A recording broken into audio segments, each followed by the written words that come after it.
Sounds good. I'm letting people in. Sounds good. Cristina. Lucia.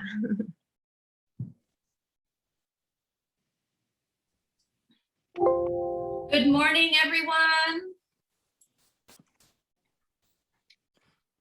Morning. They are muted. Hello, hello. Hello, hello. So we just Buenos posted a días. message. Sorry if I'm Hola Nancy, Hola, Lucia. qué lindo.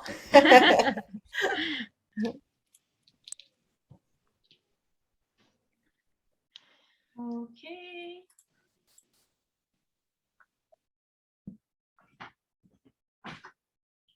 So I'm going to, good morning, everyone. I'm just going to share the bios of our presenters, and I'll be talking about them once we're ready to start.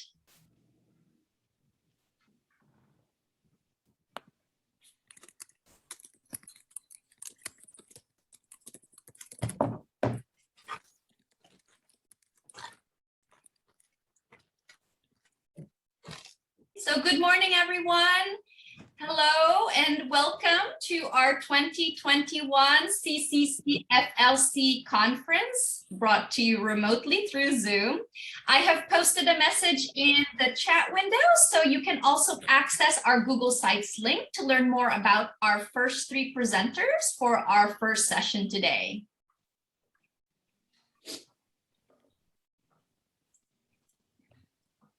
And here I will post again the link so that those who just came in will see the link to these bios.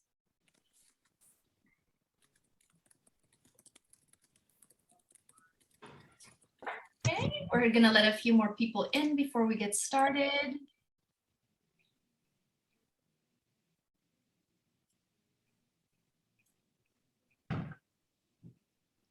I don't remember how many people were supposed to be in for this session. Kurt, do you remember?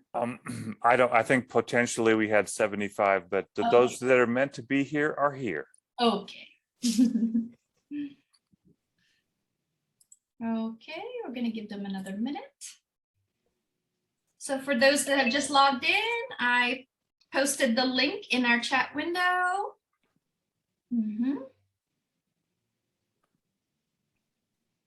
Okay.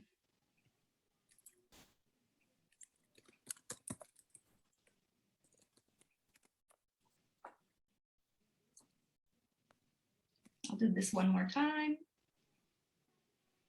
Karen, did you highlight the presenters?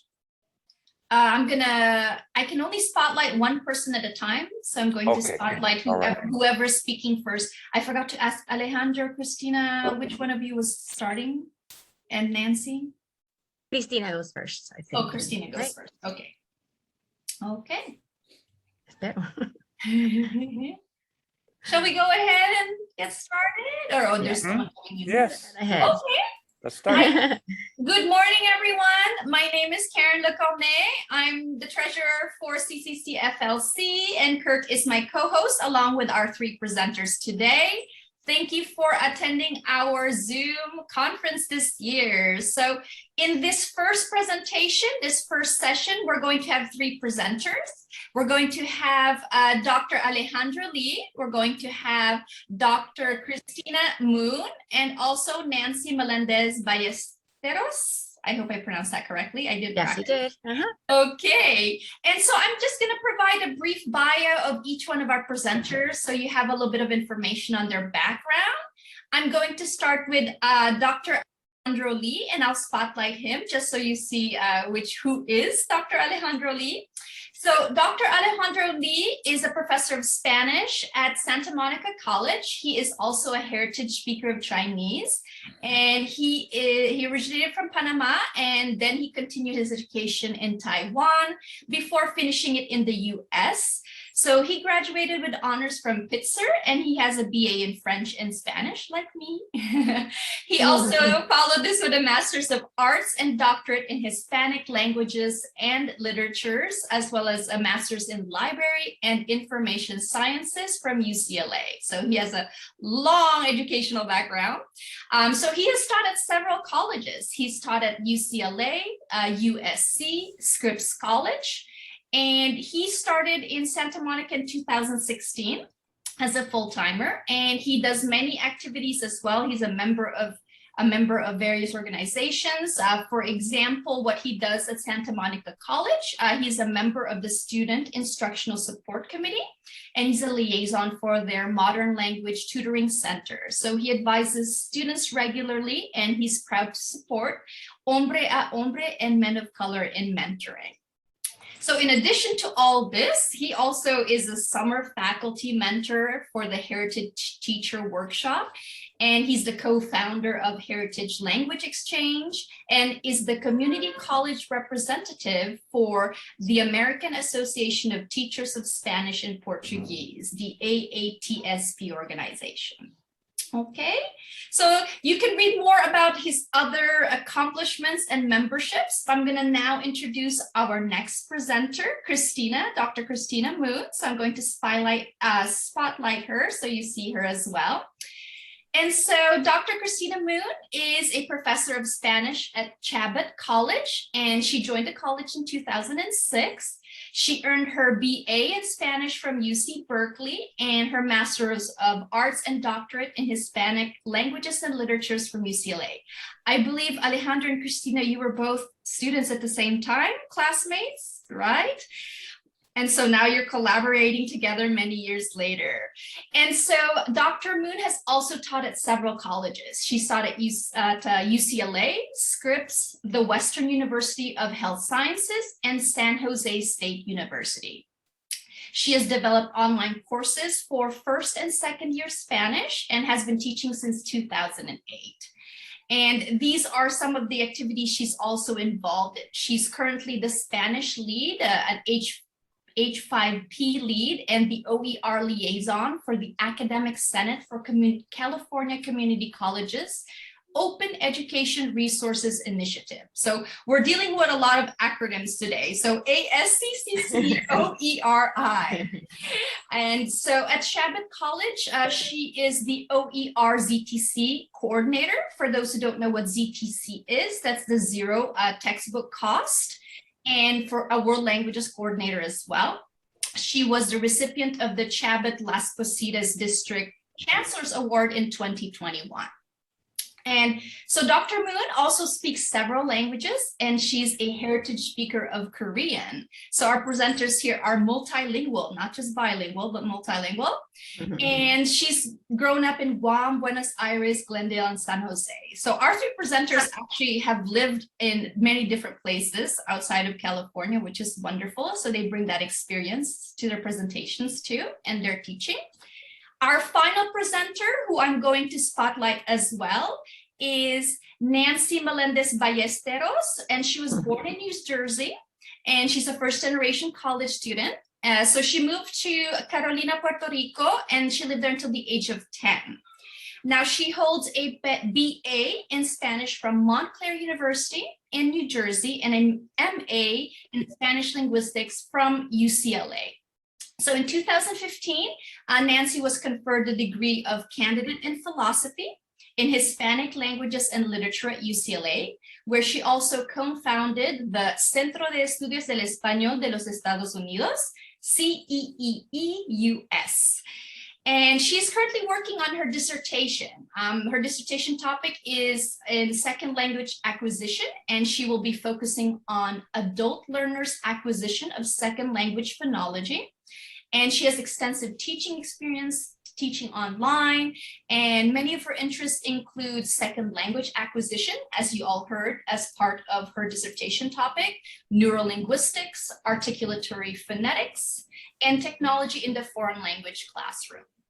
She is currently a Spanish instructor at the College of the Canyons and Santa Monica College, and she is an assistant professor at Mount St. Mary's University in LA.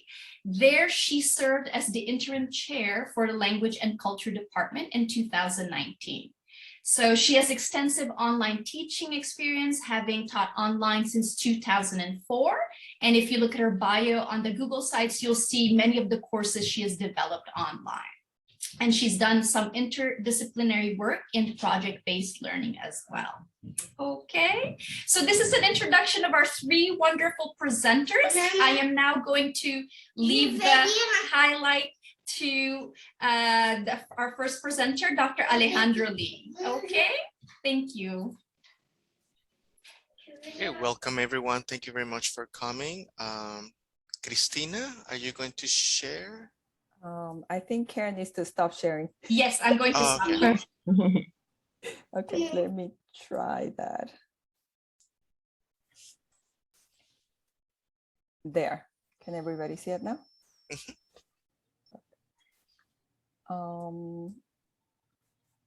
Are you starting? No, Cristina, it's you. It is true. Let me fix my screen and let people in. Okay. Oh, let me see. Did I jump it? Okay, thank you. Yeah, Alejandro, Nancy, and I, we are all classmates. We were all there, and I think there are several Bruins here also. We had been friends. I mean, how many years has it been? Don't say it. don't Too say many it. years, Yeah, too Cristina. No se many dice. years, and many years later, we met up again on this project, our never-ending project. But Yes. here we are. So Libretexts and H5P, how we created a Spanish OER Grammar Manual. I wanted to see, and maybe Alejandro, can you post on the chat, Nancy, the link for the Padlet? We wanted to put it out there. We have a Padlet. It's an ongoing Padlet for faculty to share OERs if they're using OERs for Spanish. We are gathering data for the ASCCC OERI. So if you are using it, please, if you're not using it too, you can look at it and see and get some ideas of the different OERs people are using at different colleges. And towards the end, we'll share and see what we can reveal. But and that's how the Padlet looks like. So, you know, we're gonna move on, but I just wanted to have that at the beginning. So how our OER adventure began. So it was 3 years ago, October 2018, right here. Well, it wasn't right here. It was down in LA in an actual conference. But at this annual conference, we had a keynote speaker from the University of Kansas, Dr. Amy Rosamundo. Many of you were present, I'm sure.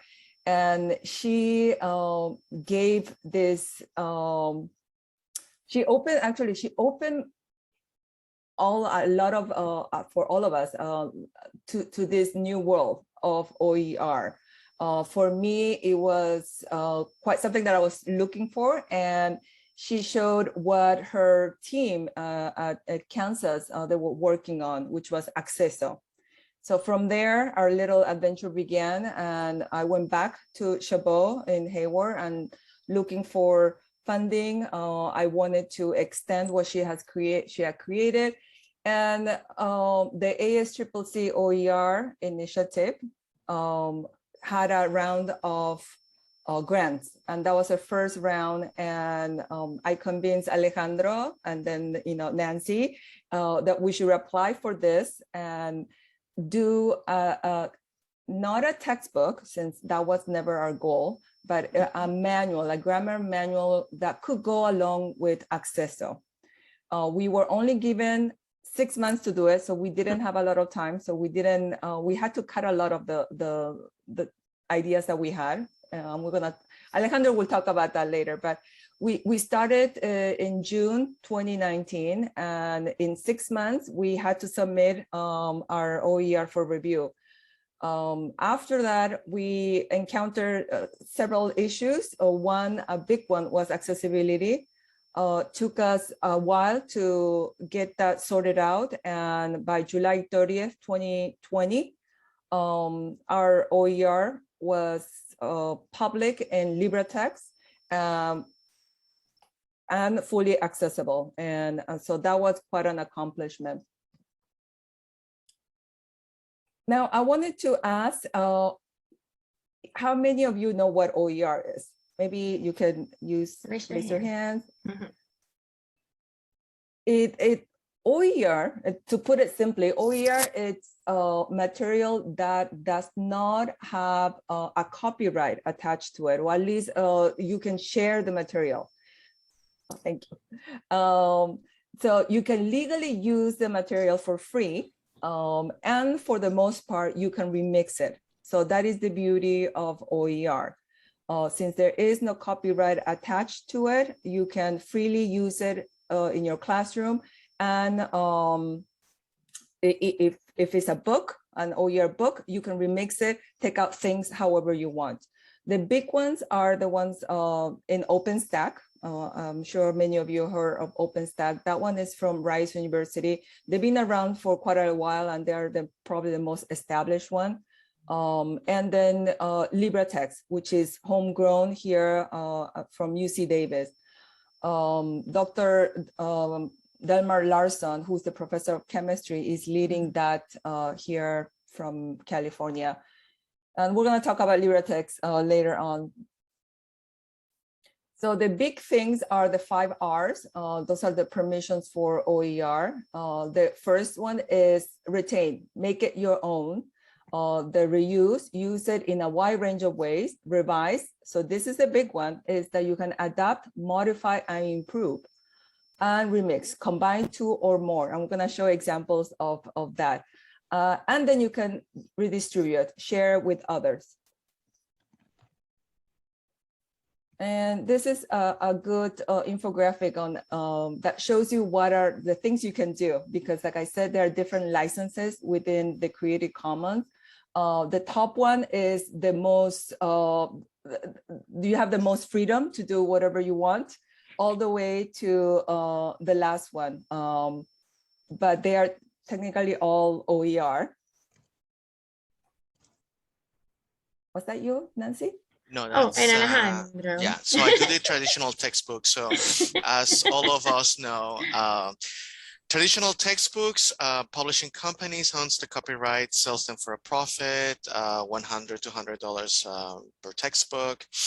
And then you need to buy the access code that only lasts, I don't know, 1 year or 2 years.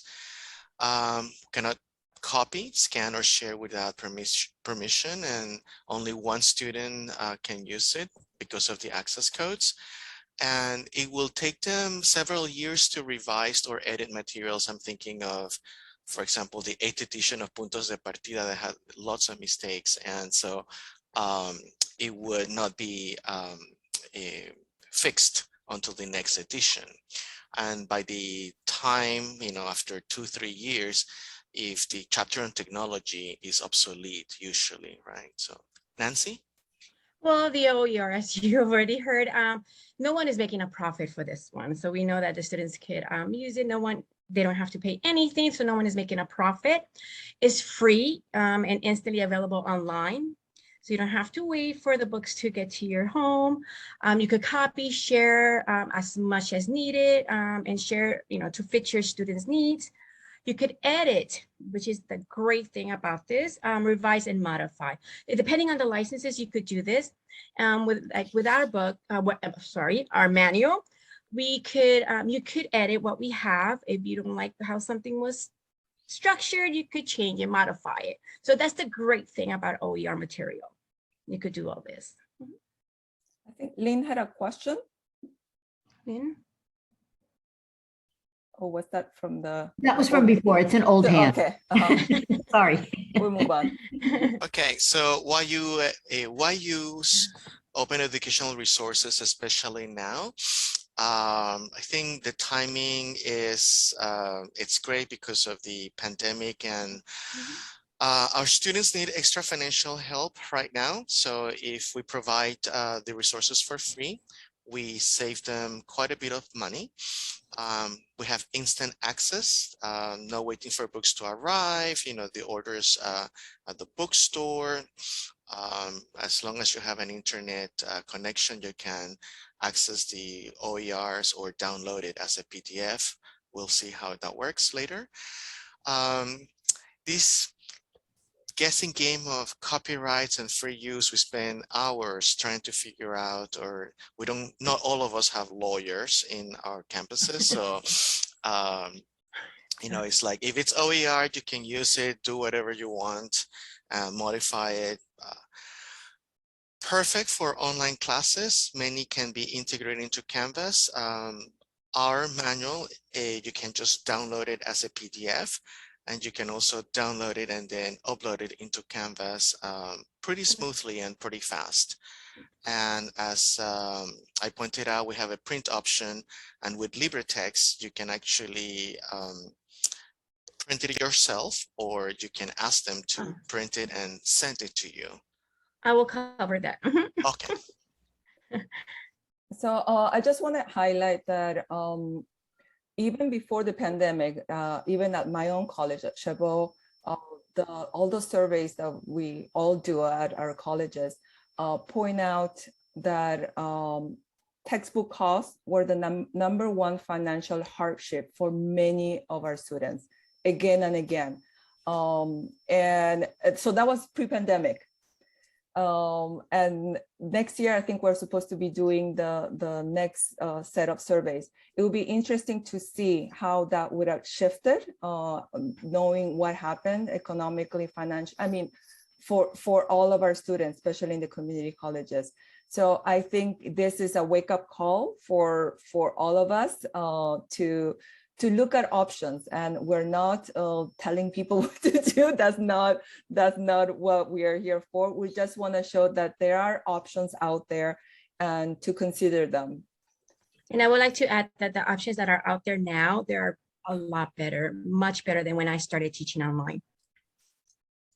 More organized for sure. Why Spanish OER?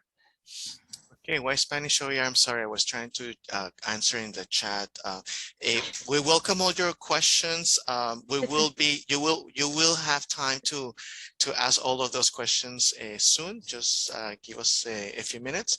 So give me a second, sorry. Okay, so like most world languages, our students in Spanish will need to take about 2 years of college level Spanish and could spend about $1,000 in textbooks and the access codes to complete up to Spanish 4, the 4th semester.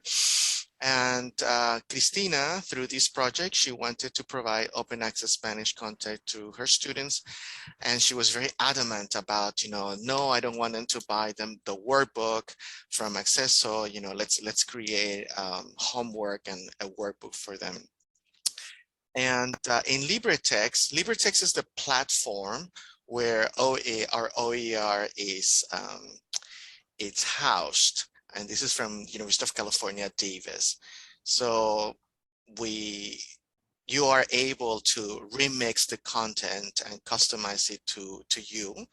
And again, everything is free. And if you don't like a chapter or a reading, you can just modify it for you. So this is a very useful, very versatile platform. Next, Cristina.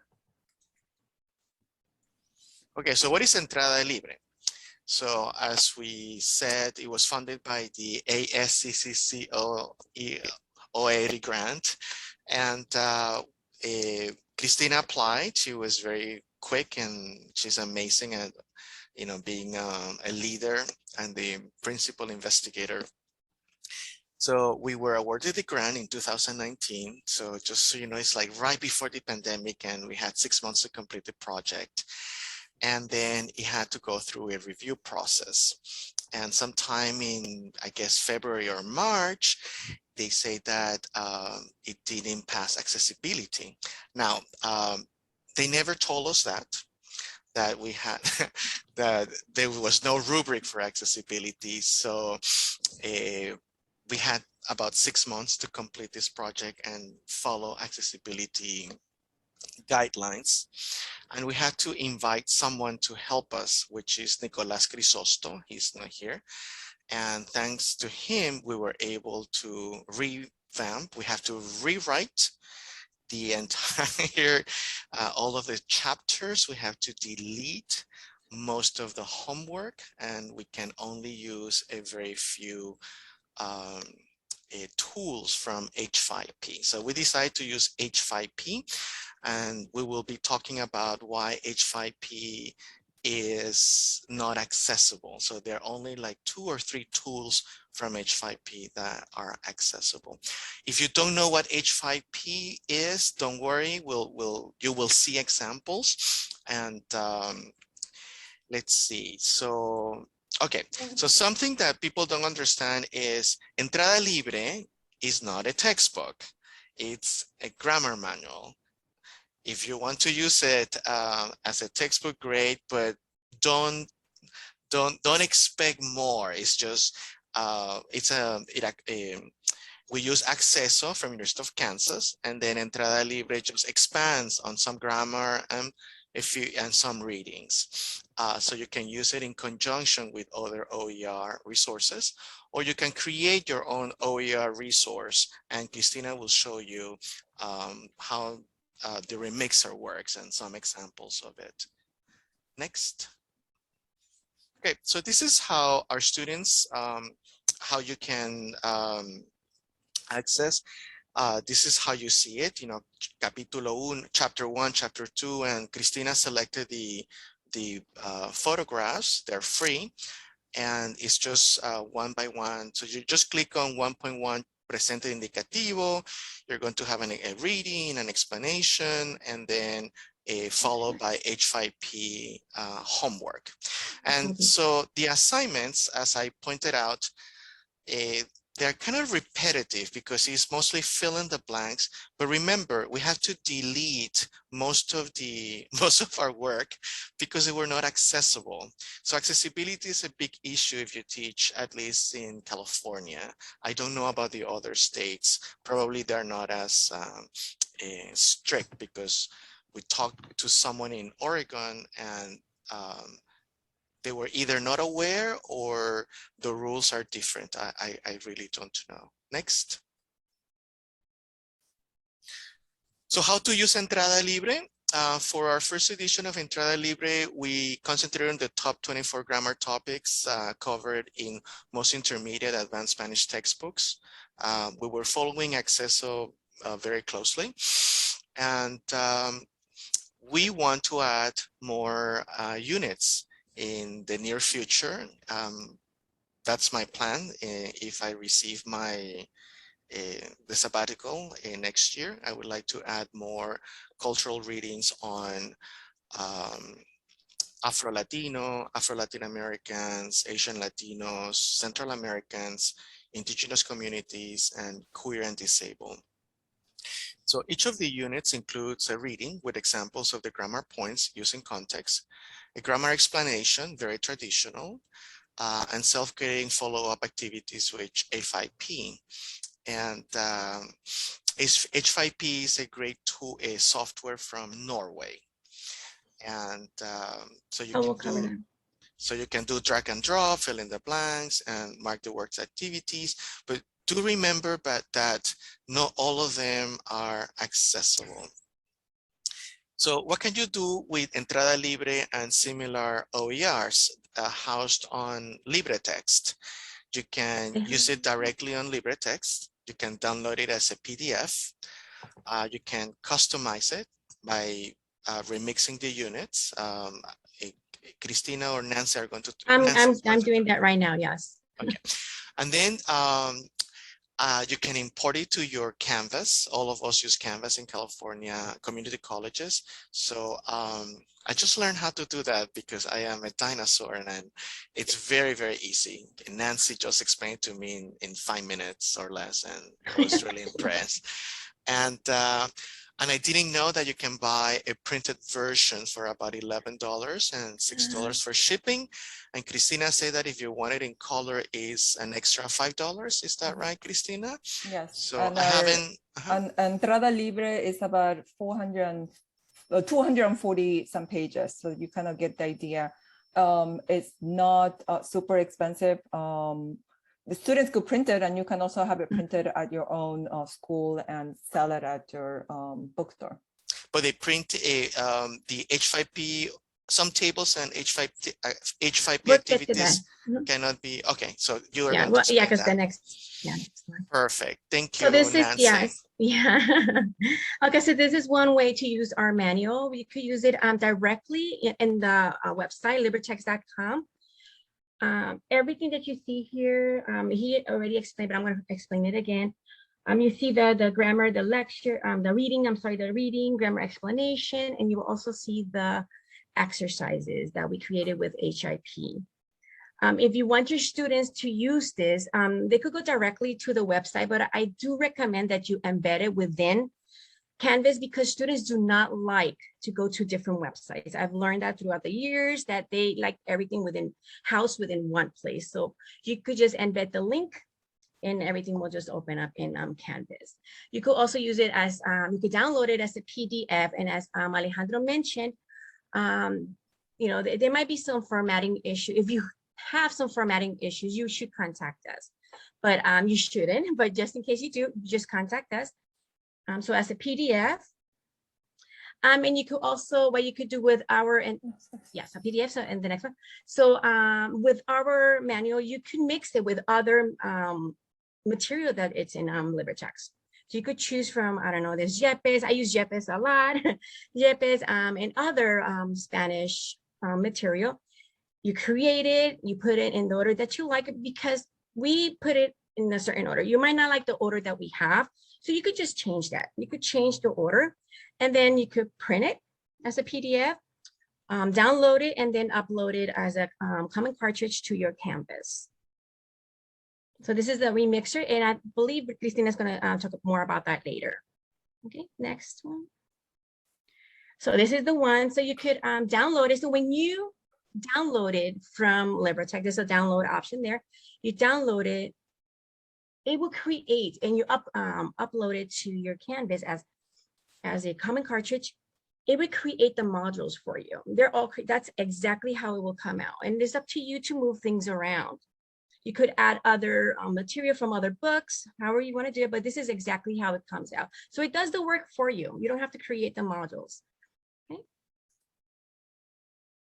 And as he also mentioned, you could, there's a link, you could go directly to the to Libretexts and order a printed version of what you created. If you created your own manual, you print that. You just send it to be printed, and that will be it.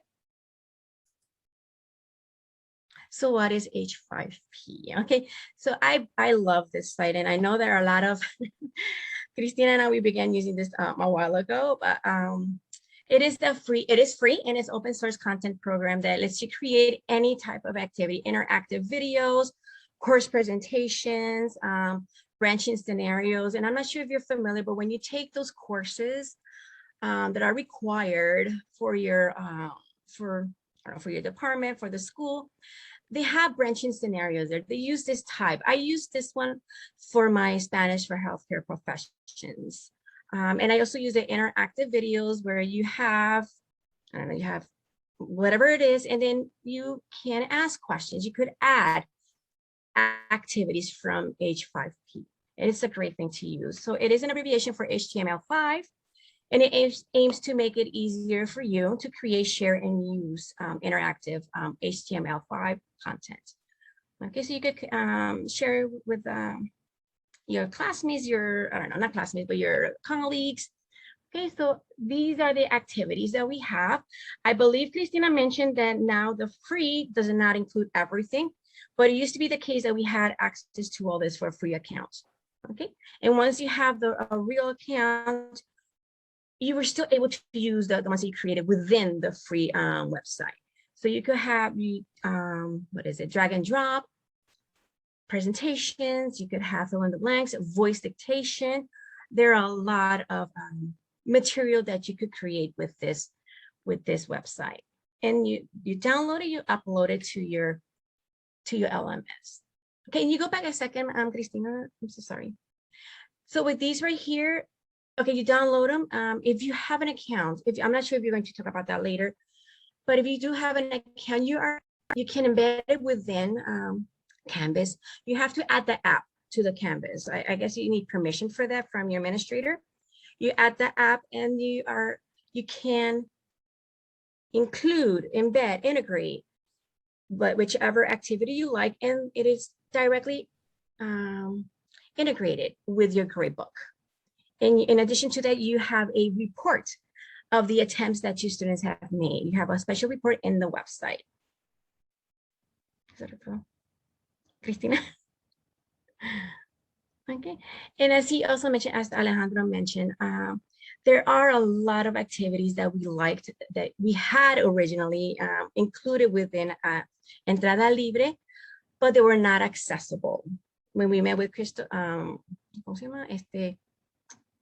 Nicolas, he mentioned that a lot of them could not be used, so we had to check them out. So this is a list that I believe Cristina compiled, right? So maybe she could check. No, this is the list from H5P.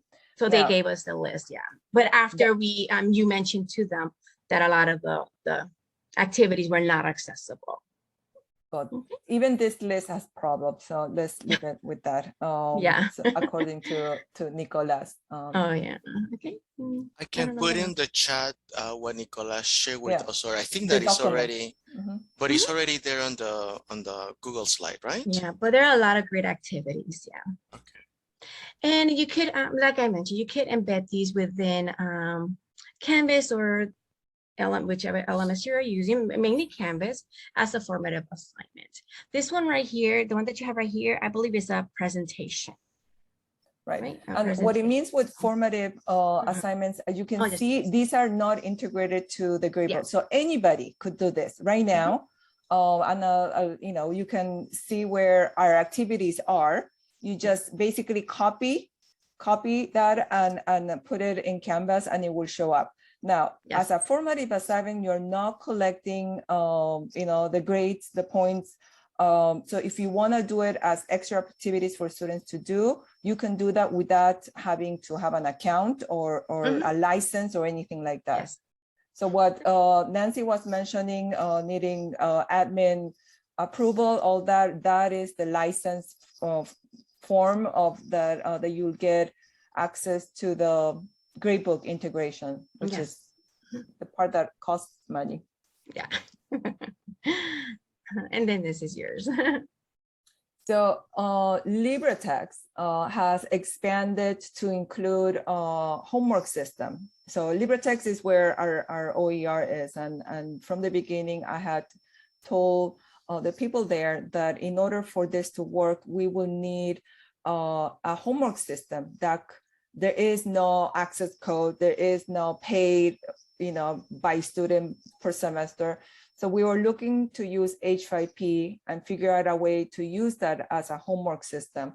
So Libre Studio, and I could show you that later, what it does is collecting all the H5P activities created by us, by our team and other teams, like Enrique Yepes has his H5P activities.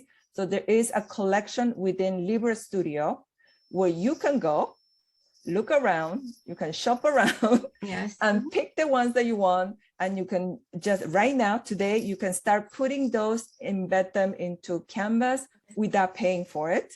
But you're not collecting the points, right? Again, so students are not, they're doing it this for practice. There is a system within Libretexts called Adapt that will be able to do what the pay license that that Nancy, Alejandro, and we all have, you know, with the company H5P to do the same thing, the reports. Oops, did I go backwards? I did go backwards. Yeah. Let's move forward. There you go.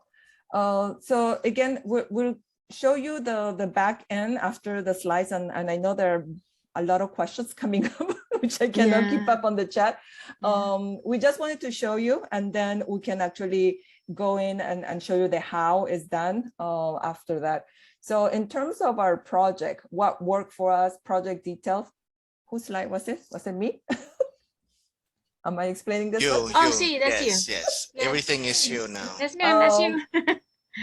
So I like charts. I like spreadsheets. So That's you selling. Nancy and Alejandro know, I really utilize Google, the Google Sheets and Google Doc to keep us on task, and they were very long nights towards the end. The 6 months. Actually, I think we wrote it in 3 months, because the first 3 months we were still figuring out what system to use and shopping around trying to figure out what to do. But the actual writing, it was done towards the end. And if it wasn't that we had all these Google Docs, because we all live in different parts, right? I live in Northern California, Nancy and Alejandro are in Southern California, but this saved us. I harass them in some way sometimes, saying that somebody's not doing their work. But this kept us on task, and we all have our favorite areas to work on.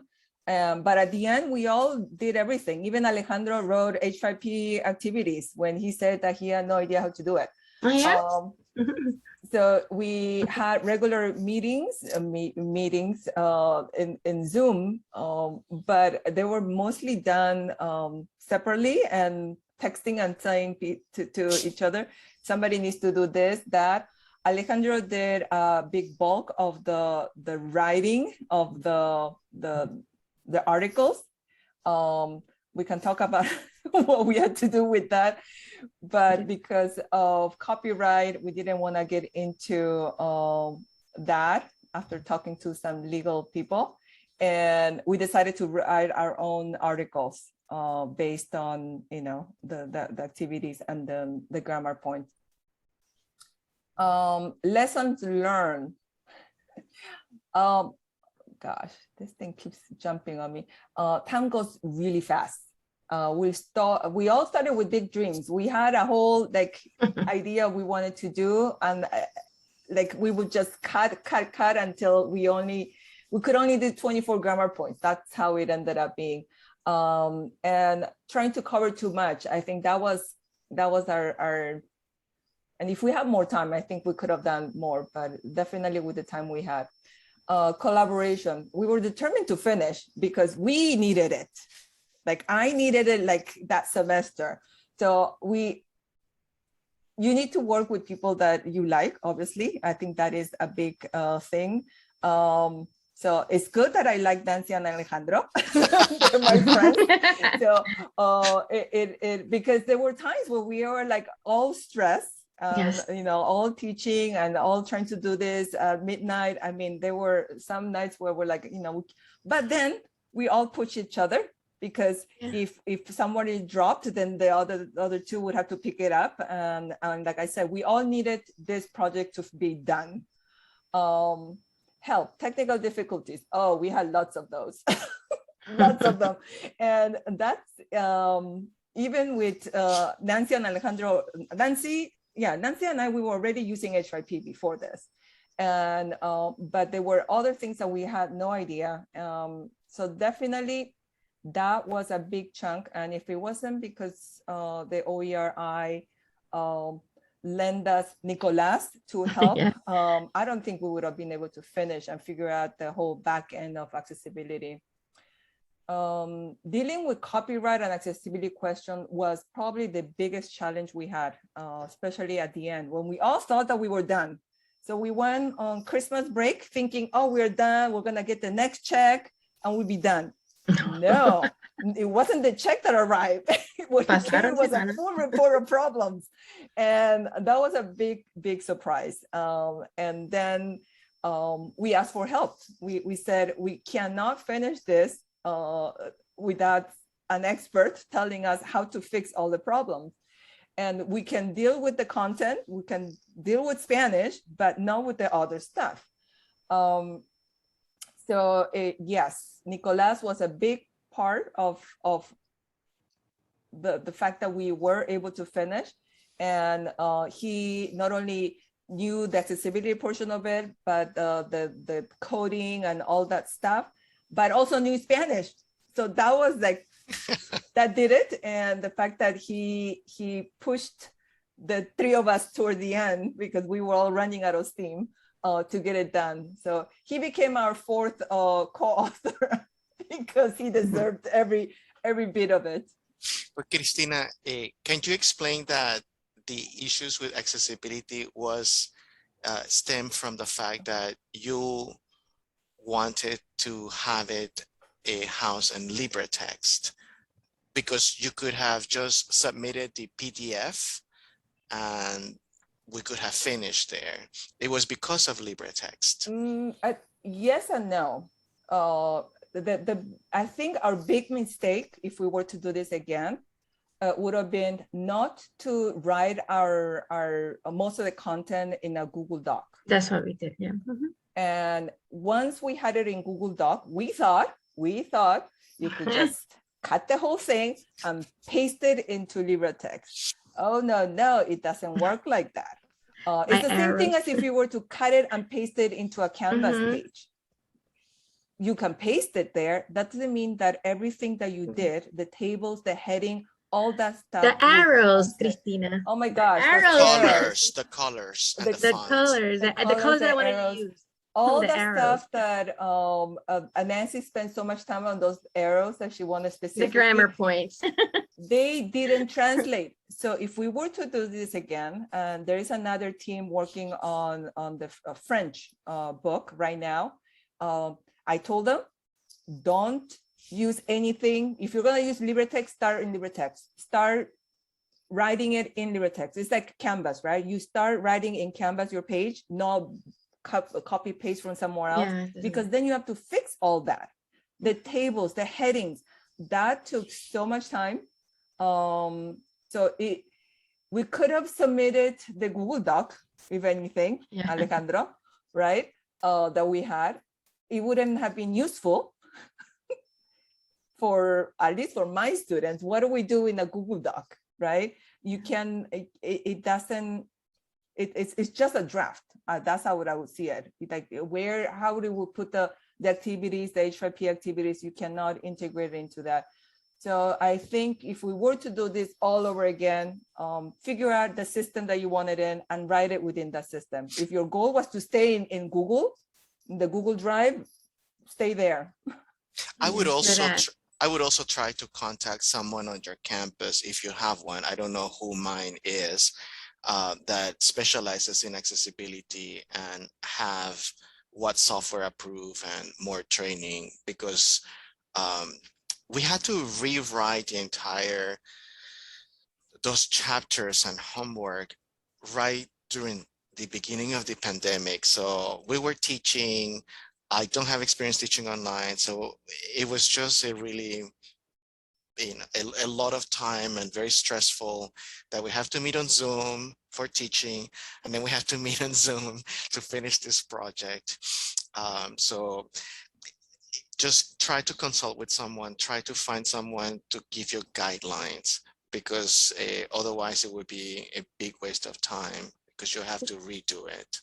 Yeah, not just with the platform what you use, but also how you word things online. It has to be accessible to everyone. So a lot of the grammar points that I thought were clear, we had to go through them with Nicolas, and he helped us like break it down even more. We thought it was perfect. But no, he helped us like go down the list, and we had to really break down everything. It has to be accessible. Right. May I address Denise's comment? She said that there is normally an accessibility specialist on every campus in IT. Yes, Denise, but the issue is when we teach foreign languages and ASL, so you have to ask a couple of questions. Is it accessible? Does it handle foreign languages, Western and non-Western, the script, right? So for example, I don't know what happened with ours, but I know that Nicolas, he was testing it with the screen reader. So we had an issue with the screen reader because it was reading it not like in Spanish, but with a US accent. And so it just didn't flow. And then the other issue for languages is that in Spanish, our sentences tend to be longer. And if this is for second year, I want my students to be exposed to longer sentences because we have subordinate clauses and, you know, non-ending sentence clauses, right? But we had to change the syntax because we have to think, how does it sound from a screen reader's perspective? And we also wanted it to sound natural in Spanish. So I don't know how Nicolas fixed that. So it's just not a question, Denise, of, oh, somebody said, well, does that someone know how foreign languages work? Does that someone know that Russian has a very funny script, right? Like, I'm still dealing with that on my campus. So they're all excited. Oh, we have Otter, we have all these captions. Well, does your software do caption in Chinese and Spanish? And what is the rate of mistakes? And so nobody answers. So anyway, so those are, accessibility is so complex. It's not just UDL, Universal Design Learning, on writing the tags or using certain fonts, but we have to remember that we do exotic languages for them. So it's just not enough. Sorry, I had to address that. And in my college, the accessibility team that we have, which they're excellent, they're there mostly to support students, which they should. And when I first approached them, they obviously they would like to help, but they don't have the manpower to help with the questions and the things that we needed. So if you're fortunate enough to have somebody at your campus that would help faculty with this type of work, you are probably one of the lucky ones. There are not that many institutions that have it separate, where you have it for faculty, helping faculty figure this out, at least pre-pandemic. I think the pandemic opened the world for a lot more discussion on this. Christina, it's almost 11. I Oh, know, I'm gonna and you go said to that this we were gonna run quickly. out of time. Okay, let me go back to where. Do you want to go to the? Yes, we can. Do you want to do this now, or do you want to just finish through and then do the actual show and tell? Oh, I could do the show. The show and tell it Show later. and tell. We can do the tour. That's fine. I'll do that afterward. later then. Yeah, I'll go through the list. So we want to also share examples of what. So since has been gone public, what was it, July? So it's been a little over a year that it's been public and finished. We have discovered 3 remixes of our Entrada Libre, which is really exciting because that is what we always hope for, right? Not just to take Entrada Libre how it is, but go from there and bring other things together and basically create your own version, your own reader. So we were able to identify 3, and I'm sure there are more, but at least these are the ones that I got a hold of people. So that's why I know. From the simplest to the very complex. Like Roberto what he did was he just cut it. He cut the book in half. That was his remix. He separated the first 4 chapters to the second half. Simple as that. Sarah, what she did is put together 2, Entrada Libre y Enrique Yepes grammar, which is something what I do too, because like, remember, we only did 24 grammar points, but there were all these other ones that we wanted to do. So Enrique has a bunch of those. So I will go grab some of those. So Sarah, what she did is remix 2. Then this one is, if you have a chance to check this out, it's actually, it looks really nice. I think this is probably the most complete one that I've seen. from Gettysburg College. This person, how many sources are there? 2, 4, 6, 8, 9? Is it 9? 9 OERs, basically 9 sources, all into his version of it, and he called it Manual de Gramática y Composición. So he wanted to include the culture, grammar, composition aspect, all into one book, one OER. So you can think about that. You can start with something small, just take it as it is, something small, remix 1 or 2 things, or go all out like this person did. Oh yeah, this is just Sarah's remix and how it looks in Canvas. So once you click it, so this is Unidad Uno. Oh my goodness, it keeps, why does it do that? Unidad Uno, and then from there, the links, this is Serie Estar 1.1. If you click on that, this page shows up, this little window within Canvas. And then from there, she has all these other activities created within Canvas that will follow this Serie Estar. Next is the ASCCC OERI resource page for Spanish, which I started compiling. If you click on each one of these, it will give you a list of at least all the known OERs for first year, for second year, and so on. It's an ongoing, never stopping list, since it's usually by colleagues telling me, oh, there's a new OER, please add it to the list type of thing. I try to keep up with this as much as I can. The big thing with OER is looking for it. You spend so much time looking for it. So we wanted to create a place where you can go and find everything that it exists about Spanish. And unfortunately, Spanish is the only one. If anybody wants to do it for French, maybe Karen. Yeah, that would be great. Working on it. We are the only language. So that's, and I cannot do the other languages. So, and there is more and more in other languages that are showing up, and French definitely there is a lot. And I just wanted to announce, I know that we're going to talk more about the remixer. So Libretexts is having a webinar on November 19th.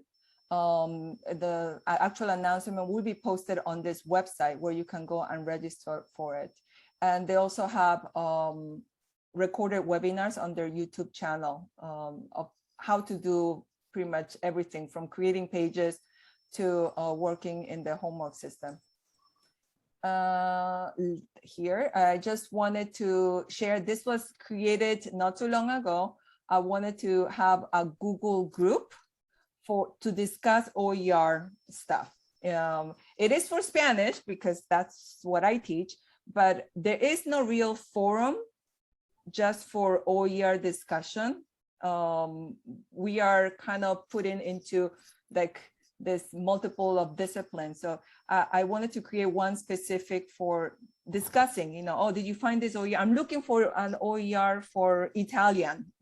I saw Flavio, for Italian. Anybody know anything? So I wanted to create this group. Right now it's a very small group, only the people that we know. But if you're interested to join, please send me an email and I'll add you to that. And that's it in terms of finishing the whole slide deck that I have. And I think we wanted to take a little break, and then after that we'll come back, think of all the questions you have, and then Nancy will show you how it looks. And then, we can show you a little bit of the remixer, the where H5P activities are and things like that. Would that work? Anybody want to say how many minutes? It's 5-10 minutes? How? okay. I don't know. Yeah, 10 minutes would be fine. Okay, so it's 10:58, so 11:10. 11:10. 11:10. 11:10. Okay. Awesome, thanks.